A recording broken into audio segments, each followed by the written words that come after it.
அனைவருக்கும் வணக்கம். இன்றைய யோகா பகுதியில் நம்ம பார்க்கக்கூடியது வந்து பெண்களுக்கான ஆசனங்கள். அதாவது மாதவிடாய் டைமில் வந்து அவங்களுக்கு வந்து ரொம்ப வயிறு வலிக்கிற மாதிரிலாம் இருக்கும், சில பிரச்சனைகள் இருக்கும். அதுக்கு உள்ள ஆசனங்கள் தான் வந்து நம்ம இந்த பகுதியில் வந்து பார்க்க போகிறோம். இப்போது ஃபஸ்ட்டு வந்து அதுக்கு முன்னாடி வந்து என்னென்ன பிரச்சனைகள் அவங்களுக்குள்ள உடம்புக்குள்ளே இருக்குது அப்படிங்கிற மாதிரி பார்த்துடலாம். இப்போ பெண்களுக்கு வந்து ஒவ்வொரு ஸ்டேஜ் இருக்குது. பிறந்ததுலேருந்து அதுக்கப்புறம் பருவம் அடைகிறாங்க, அதுக்கப்புறம் வயதுக்கு வந்து, அதுக்கப்புறம் கல்யாணம் முடிச்சு அதுக்கப்புறம் வந்து கர்ப்பிணி ஆகுறாங்க, குழந்தை பேர், அதுக்கப்புறம் வந்து மெனபாஸ்ன்னு சொல்லுவாங்க. கொஞ்சம் வயசு ஆக ஆக வந்து 50 ஏஜில் வந்து மெனபாஸ் ஆகுது. அந்த மாதிரி போயிட்டே இருக்கு. இந்த ஒவ்வொரு ஸ்டேஜிலுமே வந்து அவங்களோட மன ரீதியாகவும் சரி, இல்லைன்னா உடம்பு ரீதியாகவும் சரி, நிறைய பிரச்சனைகளை வந்து அவங்க சந்திக்க வேண்டியது இருக்குது. அது எல்லாம் ஏன்னு பார்த்தீங்கன்னா, சயின்டிஃபிக்காக பார்த்தீங்கன்னா நிறைய ஹார்மோனல் சேஞ்சஸ் அப்படின்னு சொல்கிறாங்க. அதுக்காக வந்து அதை ப்ரிவெண்ட் பண்ணுறதுக்கு எப்படி வந்து நம்ம யோகா மூலிமா வந்து ஆசனாஸ்லாம் பண்ணுறதுன்னு சொல்லிட்டு வந்து பார்ப்போம். இப்போது இந்த டைம் மட்டும் நம்ம எடுத்துக்கலாம். அதாவது மாதவிடாய் டைமில் சிறியவர்களாக இருந்தாலும் சரி, பெண்களாக இருந்தாலும் சரி, பெரியவங்களாக இருந்தாலும் சரி, அந்த டைமில் வந்து சில பேருக்கு வந்து வயிறு வந்து ரொம்ப வலிக்கிற மாதிரி இருக்கும், இடுப்பு வலிக்கிற மாதிரி இருக்கும், கால்கள் முட்டிகள் எல்லாம் வலிக்கிற மாதிரி இருக்கும். இது வந்து அந்த டைமில் மட்டும் இல்லை, அதுக்கு வரத்துக்கு முன்னாடி வந்து ஒரு வாரத்துக்கு முன்னாடி வந்து சில பேருக்கு வந்து அந்த மாதிரி இருக்கும். வந்துட்டு அப்புறமேட்டு அவங்களுக்கு அது எல்லாமே சரியாகும். இருக்கிற டைம்லையுமே வந்து இந்த மாதிரி பிரச்சனைகளும் அவங்களுக்கு வந்து அவங்க நிறைய வந்து எதிர்கொள்கிறாங்க. அதுக்கப்புறம் பார்த்தீங்கன்னா சில பேருக்கு வந்து இந்த வழியெலாம் எதுவுமே இல்லாமல் இருக்கும். ஒரு சில எல்லாமே ஒவ்வொரு வந்து இண்டிவிஜுவல் பொறுத்த மாதிரி தான்.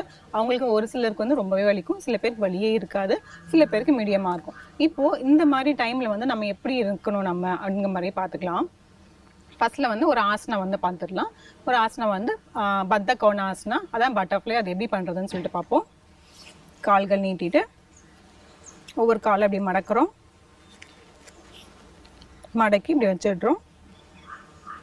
கைகள் கோத்துட்டு முதுகு தண்டை நல்லா நேராக வச்சுட்டு கால் நல்லா இப்படி கீழே வர மாதிரி வந்து அழுத்தி நம்ம இந்த பண்ண போகிறோம். இது நம்ம ஏற்கனவே பண்ணியிருப்போம், இருந்தாலுமே வந்து எந்தெந்த ஆசனா எந்த இதுக்கு பண்ணணும் அப்படிங்கிற மாதிரி நம்ம தெரிஞ்சு வச்சுக்கலாம். இந்த பத்த கோணாசனா எல்லாருமே பண்ணலாம். சிறியவர்கள்லேருந்து பெரியவர்கள், பெண்களாக இருந்தாலும் சரி, ஆண்களாக இருந்தாலும் சரி, எல்லாருமே வந்து இந்த பத்த கோணாசனா தாராளமாக செய்யலாம். அது வந்து இங்கே இந்த இடுப்பு பகுதிக்கு கீழே, இந்த இடுப்பு பகுதிக்கு கீழே உள்ள வந்து இந்த ஆர்கன்ஸ் எல்லாமே வந்து உங்களுக்கு ரொம்பவே நல்லாயிருக்கும். நல்லா மசாஜ் பண்ணி தரும். ஆர்கன்ஸும் சரி, மசில்ஸ் சரி, எல்லாமே வந்து உங்களுக்கு ரொம்பவே வந்து நல்லாயிருக்கும். இது ரொம்ப ரொம்ப முக்கியமான ஆசனா. கர்ப்பிணி பெண்கள் கண்டிப்பாக வந்து இதை செய்யணும். அவங்க செய்ய செய்ய என்ன ஆகும்னு பார்த்தீங்கன்னா, இந்த இடம் அவங்க நல்லா விரிவடைஞ்சிரும். இப்போ நார்மல் டெலிவரி வரத்துக்கு வந்து அவங்களுக்கு ரொம்பவே நல்லாயிருக்கும். இந்த ஆசனாவை வந்து நீங்கள் முன்னாடியே அந்த மாதவிடாய் டைமில் முன்னாடியும் பண்ணலாம், இல்லை இருக்கிற டைம் முடிஞ்சிச்சுன்னா, சில பேருக்கு வலி ரொம்ப ஜாஸ்தியாக இருக்கும், அந்த டைமில் முடிஞ்சால் பண்ணுங்க, இல்லைன்னா அவாய்ட் பண்ணிடலாம். இதுக்கு முன்னாடி பண்ணலாம், நல்லா வந்து பண்ணிக்கலாம். இது வந்து உங்களால் எவ்வளோ நேரம் பண்ண முடியுமோ அவ்வளோ நேரம் நீங்கள் பண்ணிக்கலாம். இதுக்கு வந்து இவ்வளோ டைமு தான் செய்யணும் அப்படிங்கிற மாதிரி இல்லை. தளர்த்திக்கலாம். கால்கள் ரெண்டும் சேர்த்து வச்சு முன்னாடி நீட்டலாம். ஆழ்ந்த மூச்சு உள்ளே இழுத்து வெளியே விடலாம்.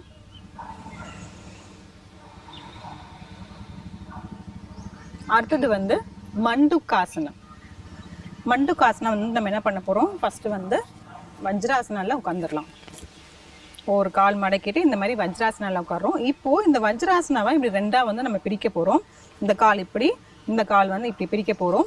பிரிச்சுட்டா நம்ம குதிக்கால மேலே தான் நம்ம உட்காந்துருப்போம். ஆனால் அந்த காலை கொஞ்சம் இப்படி தள்ளிட்டு கீழே உட்காரத்துக்கு முயற்சி செஞ்சு பாருங்கள். சில பேருக்கு உட்கார முடியும், சில பேருக்கு உட்கார முடியாது. அதாவது இந்த கால்கள் பின்னாடி வந்து விரிஞ்சு இருக்கணும், நம்ம வந்து பின்பகுதி வந்து கீழே உட்கார்ந்த மாதிரி இருக்கும். இந்த மாதிரி கொஞ்சம் விரிச்சு உட்கார்ந்ததுக்கு முயற்சி செஞ்சு பாருங்கள்.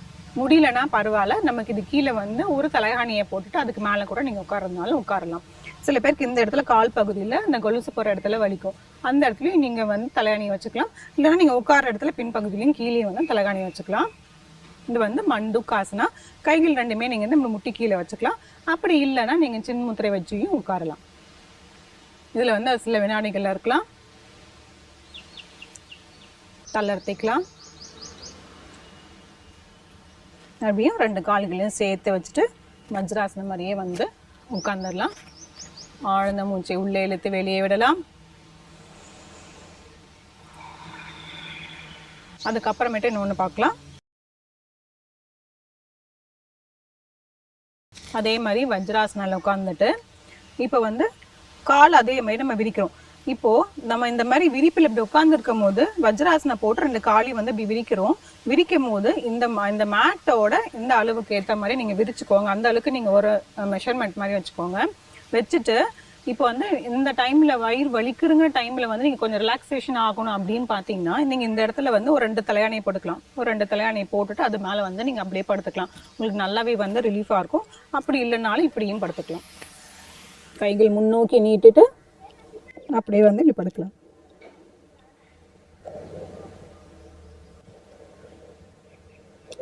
தளர்த்திக்கலாம்.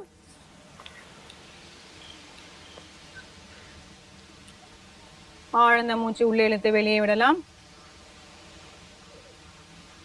இந்த ஆசனம் பண்ணும்போது அது வந்து பாலாசனா சொல்லுவாங்க. இப்போ நம்ம கடைசியாக பண்ணது அந்த பாலாசனால பண்ணும்போது நீங்கள் தலைகாணி மேலே வச்சுட்டு கைகள் 2 இப்படி கோர்த்துட்டு அது மேலே இப்படி தலையை திருப்பிட்டு வச்சு பண்ணும்போது உங்களுக்கு இன்னுமே வந்து நல்லாவா அந்த ரிலீஃப் இருக்கும். அதிக போக்கு இருக்கிறவங்க, ரத்தப்போக்கு இருக்கிறவங்களும் சரி, வயிறு அதிகமாக வலிக்கிறவங்கனாலும் சரி இந்த மாதிரி பண்ணலாம். பண்ணும்போது உங்களுக்கு நல்லாவே வந்து ரிலீஃபாக இருக்கும். இதோடு சேர்த்து கொஞ்சம் டயட்டையும் நீங்கள் நல்லாவே சேர்த்து எடுத்துக்கலாம். அதுக்கப்புறம் முத்திரைகள் வந்து நீங்கள் பண்ணலாம். முத்திரையில வந்து பார்த்தீங்கன்னா ரொம்ப முக்கியமானது வந்து யோனி முத்திரை. அதாவது கைகளில் கோத்துக்கோங்க. இந்த உள்ளுக்கு பக்கமாக இப்படி கோக்கணும். இப்படி 2 கையும் இப்படி வச்சுட்டு இப்படி உள்ளுக்கு பக்கமாக கோத்துட்டு இந்த ஆள்காட்டி விரலையும் இந்த கட்டை விரலையும் இப்படி சேர்த்து வச்சுக்கோங்க. நடுவில் இந்த மாதிரி இருக்கும். வச்சுட்டு நீங்கள் இப்படி வயிற்று மேலே வந்து இப்படி கூட வச்சுக்கலாம். நீங்கள் இதை வந்து உட்காந்துட்டும் பண்ணலாம், படுத்துட்டு பண்ணலாம். இந்த மாதிரி ரொம்ப நேரம் உட்கார முடியல அப்படிங்கிற மாதிரி இருந்துச்சுன்னா நீங்கள் படுத்துட்டு வயிற்று மேலே இந்த மாதிரி வச்சுட்டும் நீங்கள் வந்து இருக்கலாம்.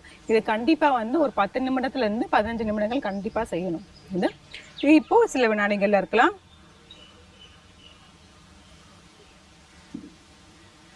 தளர்த்திக்கலாம். ஆழ்ந்த மூச்சு உள்ளே இழுத்து வெளியே விடலாம். இந்த டைம்ல இருக்கும் போது பார்த்தீங்கன்னா அவங்களோட மூடு வந்து ஸ்விங் ஆகும். ஸ்விங் ஆகுறது அப்படின்னா கொஞ்சம் கோபப்படுற மாதிரி தான். எல்லாருமே வந்து எரிஞ்சு விடுறாங்க. பிள்ளைங்களா இருந்தாலும் சரி, கணவர் இருந்தாலும் சரி, அவங்க வந்து எரிஞ்சு விழுற மாதிரி தான் இருப்பாங்க. ஏன்னா அந்த ஹார்மோன் சேஞ்ச் ஆகுறதுனால அவங்களுக்கு வந்து இந்த மாதிரி ஆகும். அப்போ வந்து இந்த மாதிரி யோகாசனங்கள், முத்திரைகள் கொஞ்சம் தியானம் பண்ணியிருந்தீங்கன்னா அவங்களுக்கு உங்க மைண்ட் வந்து ரொம்பவே வந்து நல்லாவே காம் ஆயிடும்.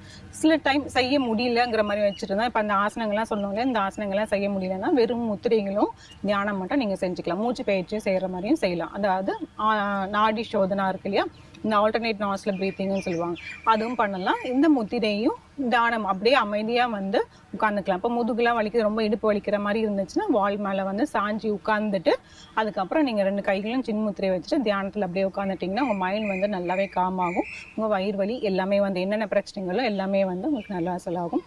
இதை முயற்சி பண்ணி பாருங்கள். மீண்டும் அடுத்த பகுதியில் சந்திக்கலாம். நன்றி, வணக்கம்.